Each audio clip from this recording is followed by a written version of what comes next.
تلاش کیجئے کہ اللہ رسول کی سنت کے اوپر چلے.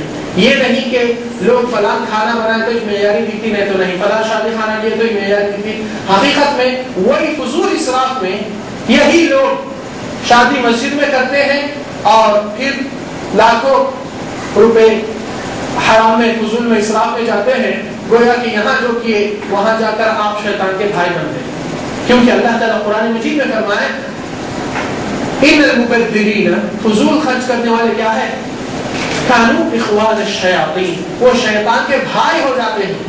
اگر صرف فضول خرچ کرنے والے شیطان کے بھائی ہوتے ہیں تو ان سے زیادہ کرنے والے کیا ہوتے ہیں؟ شیطان. جگری دوست جگری شہید، آپ اندازہ لگا سکتے ہیں آیت سے. اللہ رحم کرے. تو یہ فضول سے بچانا یہ بھی آپ کا حکم ہے کہ شادی نکاح میں چلو جہیز نہیں لیے وہ نہیں کرے، مگر فضول اگر نظر آتا ہے تو آپ کا فرض بنتا کہ امت کو بچائے کہ فضول خرچ کرنے سے، اسراف سے. نبی صلی اللہ علیہ وسلم کی حدیث ہے کہ اگر آپ کے گھر کے سامنے سے ندی بھی پانی کی گزرتے جاتی ہے تو وضو کرنے میں اسراف نہ کیجیے. اللہ اکبر. جزاک اللہ خیر. اب بہنوں کی طرف سوال ہوگا. اگر کوئی بہن سوال کرنا چاہتے تو چیز پر لکھ کر دے سکتے. اگر بہنیں نہیں ہیں تو میں بھائی کو دوں گا. جس شادی میں بینڈ باجا کرتا ہے اس شادی میں جانا جائز ہے اور ان کو بولنے کے باوجود جائز نہیں ہے پھر بھی وہ کرے تو؟ جزاک اللہ خیر. سوال ریپیٹ کریے. میں بول دیتا ہوں. بھائی سوال کر رہے ہیں عمران بھائی کہ اکثر شادیوں میں بینڈ باجے اور مختلف چیزیں ہوتے ہیں، کہنے کے باوجود بھی وہ لوگ وہ چیز کو نہیں ہٹاتے ہیں. تو ہم سوال کا جواب، بہت اچھا سوال ہے اور کیونکہ یہ چیز چل رہی ہے آج، نبی صلی اللہ علیہ وسلم کا ایک واقعہ اس کا جواب کافی ہے. ایک بار صلی اللہ علیہ وسلم ایک راستے سے گزر رہے تھے اور وہاں کے کچھ بکریاں چرانے والے لوگ کچھ ریگستان کے ایک آدمی ان میں سے بیٹھ کر ایک شہنائی بجا رہا تھا. تو رسول اللہ صلی اللہ علیہ وسلم کا عمل یہ تھا کہ دونوں انگلیاں کان میں رکھ چکے اور رستہ ہی بدل دیے. آج ہمارے پاس کیونکہ پیٹ اندھا کر دیتا ہے تو بینڈ باجے کے پیچھے جا کر پیٹ بھر کے نکلیں گے، تھوڑا سا غلطی ہوئی ان سے. یہ غلطی چھوٹی نہیں.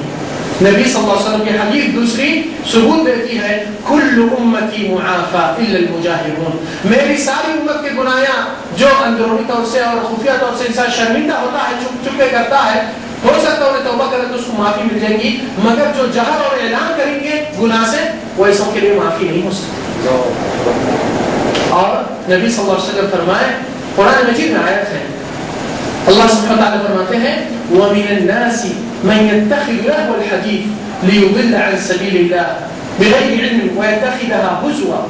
اور لوگوں میں سے ایسے قسم کے لوگ ہیں جو گانے باجوں کو، چاہے آلات بینڈ باجا سامنے رکھو یا آڈیو کیسٹ یا VCD سے سننے کا پسند جو کرتے ہیں، یہ لوگ ایک فضول چیز کو اپناتے ہیں اور جو کہ اللہ سبحانہ وتعالی فرمائے جس کو اللہ تعالیٰ نے يَتَّخِذُهَا هُزُوًا اس کو مذاق میں ایزی لے لیتا ہے، فَبَشِّرْهُ بِعَذَابٍ أَلِيمٍ، اس کو عذاب علیم دردناک عذاب کی بشارت.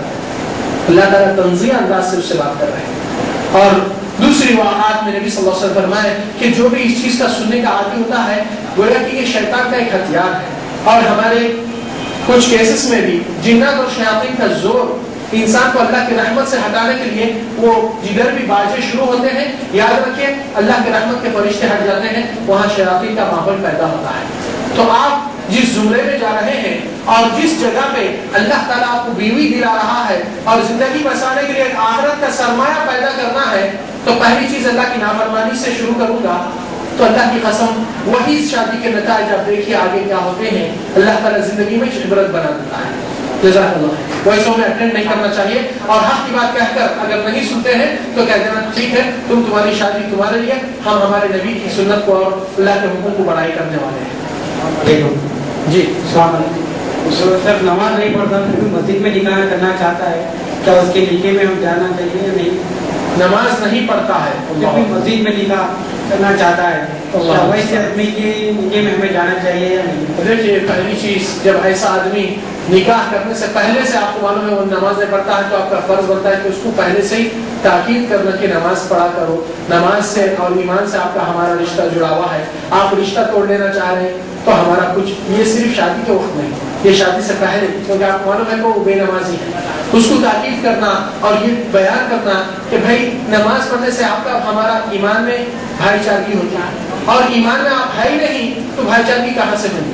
نمبر 1۔ نمبر 2، جہنم میں جس کو پڑھایا جاتا ہے، داخل کیا جاتا ہے، اللہ تعالیٰ سورہ مدثر میں فرمائے کہ سب سے پہلا سوال جب ہوتا ہے جہنمی اور لوگ سے، ما سلککم فی سقر، جہنم میں تم کو کیا چیز نے داخل کر دی، کیا دلایا یہ صلہ تم کو؟ پہلا جواب لوگ کا یہ رہے گا، قالوا لم نک من المصلین، ہم نماز پڑھنے والوں میں سے تھے۔ تو وہ چیز کا تعلق اللہ تعالیٰ خود یہاں پر قرآن مجید میں پڑھ کر آپ دیکھ سکتے ہیں، اس کا جواب مل جاتا ہے۔ تو ویسوں کو نصیحت کرنا اور اس کو اس وقت شرط میں بیان کرنا کہ دیکھو اگر آپ اللہ سے عہد ہو وہ کریں گے نماز کے لیے، اور ہو سکا تو کسی کی تقریب کریے نماز کی اہمیت کے لیے اور اس کو حق کی آگاہ تلقین کے لیے۔ اپنے جتنے بھی ساتھی اگر اس کو کہتے کہ بھائی آپ نماز نہیں پڑھنے کی وجہ سے ہم آپ کے ساتھ تعلق ہی نہیں رکھنا چاہ رہے، چاہے شادی رہو چاہے کچھ بھی رہو، احساس ہو کر اگر سدھر رہا ہے ٹھیک ہے، نہیں سدھر رہا ہے اپنی جستجو کوشش کرنا، اس کی دعوت کرنا ہمارا فرض بنتا ہے، جب تک کہ ملے، جب تک کہ وہ سدھرے۔ نہیں سدھرنا چاہے وہ اس کی مرضی، مگر ہم اس کے ساتھ ویسی چیز میں شریک نہیں ہونا چاہیے، صرف احساس دلانے کے لیے کہ ایمان والوں کی زندگی ہمارا ماحول ہے اور بے ایمان کی زندگی ہم کو پسند نہیں، کیونکہ نبی صلی اللہ علیہ وسلم فرمایا لا تصاحب الا مؤمنا، آپ صحبت دوستانہ کسی کی مت کیجیے سوائے ایمان والوں کی، ولا یاکل طعامک الا تقی، اور کھانے پہ بٹھائے تو متقی پرہیزگار لوگوں کو آپ کے ساتھ لے کر بیٹھیے۔ کیوں؟ اللہ کے نبی کو فکر ہے کہ آپ کی ایمان کی سلامتی رہنا، آپ کا ماحول ویسا ہو، تو وہ چیز بنانا ضروری ہے۔ واللہ اعلم۔ یہاں سے خواتین سے ایک سوال ہے، اگر لڑکے والے جہیز نہ مانگے لیکن لڑکی والے اپنی مرضی سے اپنی لڑکی کو ضروریات زندگی کا سامان مہیا کیے تو کیا لڑکے والوں کو دینا جائز ہے اور کس؟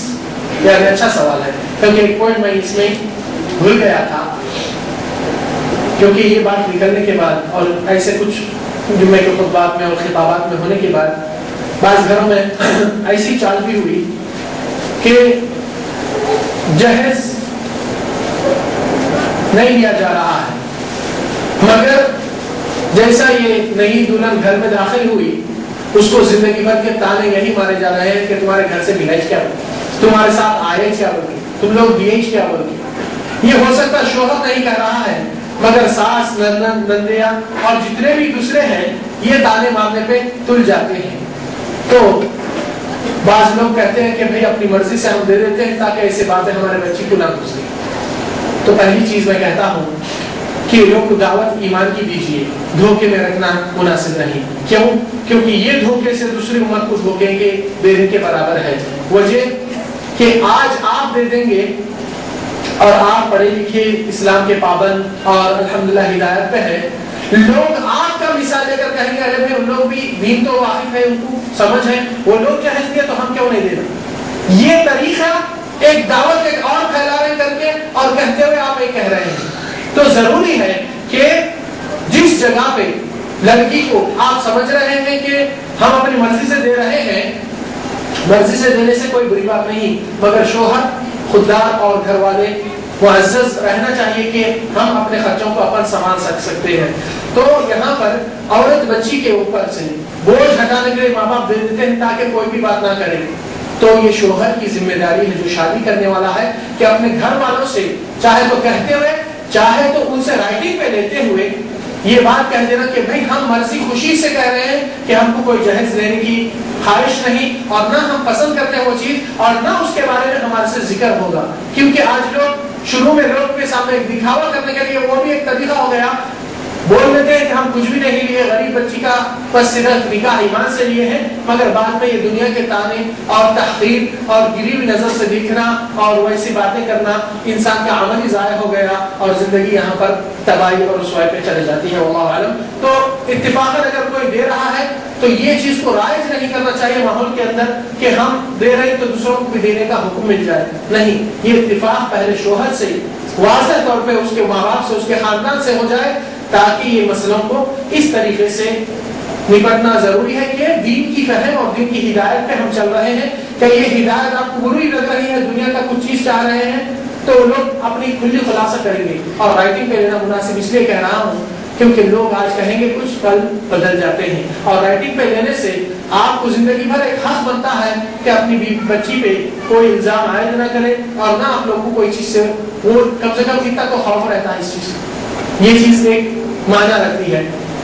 پھر دوسری نصیحت میری، جو بھی عورت بچیوں کا نکاح ہوتا ہے اکثر مسائل اور پرابلمس جوائنٹ فیملیوں کی وجہ سے ہوتی ہے. اس کا ایک الگ حلقہ انشاءاللہ آنے والا رہے گا، آگے میں اپن اس کی تفصیل کریں گے. مگر میری نصیحت یہ ہے جو بھی عورت بچی کی شادی ہوتی ہے وہ ابھی سے اپنے شوہر سے اگر الگ رہنا چاہتی ہے تو ابھی سے نکاح کے وقت یہ شرط متعین کر دے کہ میرا شرط یہ ہے کہ میرے کو اکیلے رکھنا. کیوں؟ کیونکہ اکثر لوگ سمجھتے ہیں کہ یہ نئی دلہن بہو آئی سو پورے گھر